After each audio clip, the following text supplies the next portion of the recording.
So, monthly retainers or pay on performance? I want to talk about this ongoing debate from both the perspective of the customer and the agency. So, pay on performance, what does it actually mean?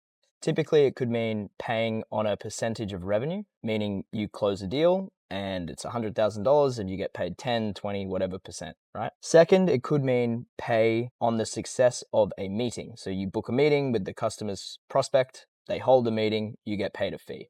Great. Those are typically, at least from my perspective and my industry, that's typically how it works. From the perspective of the customer, obviously paying on performance is great, right? It's free, there's no monthly commitment, there's no risk. Well, there is risk of time commitment, but there's no financial risk.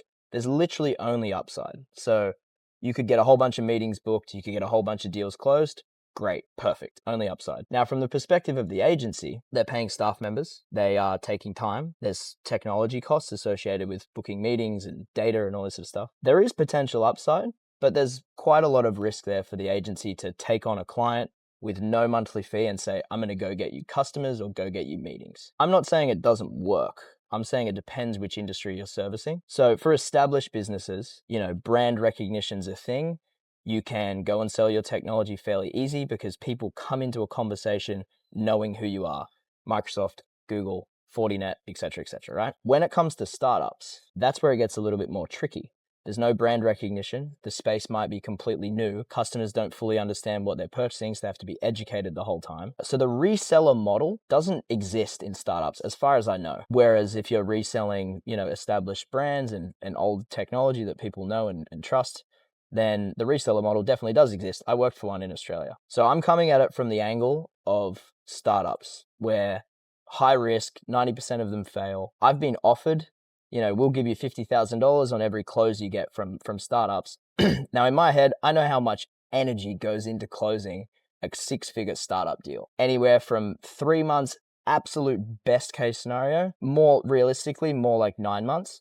The amount of enablement you would need to actually go and sell that and close it yourself is just so much time that personally I don't see that it's worth it. But the upside could be crazy, if it's something that you're willing to do and you have the capital and the background to be able to do that and work for a few startups and go and sell it yourself.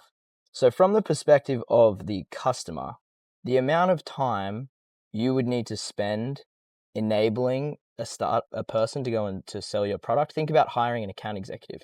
That's a huge time investment to get them to close on your behalf. Also, if you're very early, founder-led sales is not just like you should do that, it's you have to do that. You have to learn how people respond to your questions, how people respond to your pitch. You know way more about your business and product than anyone else.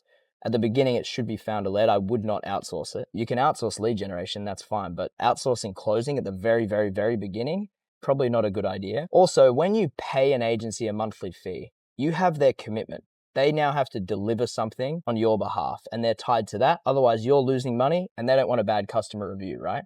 So you're actually paying for their time as well and their attention. When you're just a pay on performance engagement, they're not as invested either. I view it as this should be a partnership. If you pay me, you have my partnership and my full support behind you, or any other agency for that matter. If you don't, then we'll just give our best effort. And what you'll be left with most of the time, and I think this is where lead gen agencies get a bad rap, is, oh, I don't have any meetings, because they have other customers that pay them a monthly fee, right? And who do you think they're going to spend more time with? The monthly fee or the person who's not paying them at all until they deliver results? So if you want commitment from an agency, I personally think a monthly fee with potential upside and guarantees is the way to go. And that's what I do at ScaleMate. Interested to hear what you guys think. Let me know in the comments.